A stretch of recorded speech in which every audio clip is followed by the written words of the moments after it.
Aminata Sofol, l'Empire du mensonge. Dans la salle à manger, à l'autre bout du salon, l'endroit dégage un air agréable de tranquillité et de bonheur.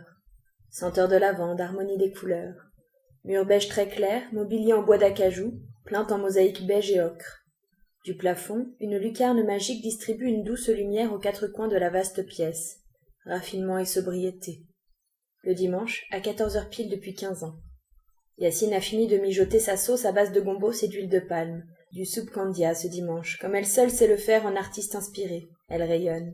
Plaisir de gourmandise, certes, mais surtout une passion longtemps entretenue autour des fourneaux de Yaye Diodio, sa défunte mère qui vouait à l'art culinaire et au temps du manger un respect considérable, mystique même. Toute jeune, elle avait ainsi appris à cuisiner par amour, assimilant les secrets sans avoir le sentiment d'avoir appris. Des odeurs grisantes embaument l'atmosphère. Le noyau de la compagnie du dimanche est déjà en place. Sada, naturellement, l'époux comblé de Yacine. Dieri, l'adolescent surdoué qui fait la fierté du couple et plus encore de sa tante Borso qui le préfère à la prunelle de ses yeux. Kumba, l'ami intime de Yacine, membre à part entière de la famille pour avoir été accueilli depuis l'âge tendre par Yaye Diodio et tonton Faradiao, son époux. Boli et Mignane, enfin, ami d'enfance de Sada, fidèle parmi les fidèles. Il en viendra d'autres, vieilles connaissances, parents proches ou lointains, voisins.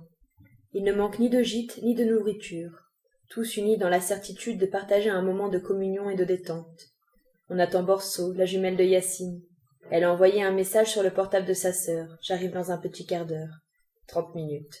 Kumba a interpellé Yacine. Tu sais bien que pour Borso, l'heure n'est jamais l'heure. Se tournant vers l'assistance, elle a ajouté, l'index pointé vers la salle à manger. Le repas est prêt. Silence complice. On approuve sans oser le dire.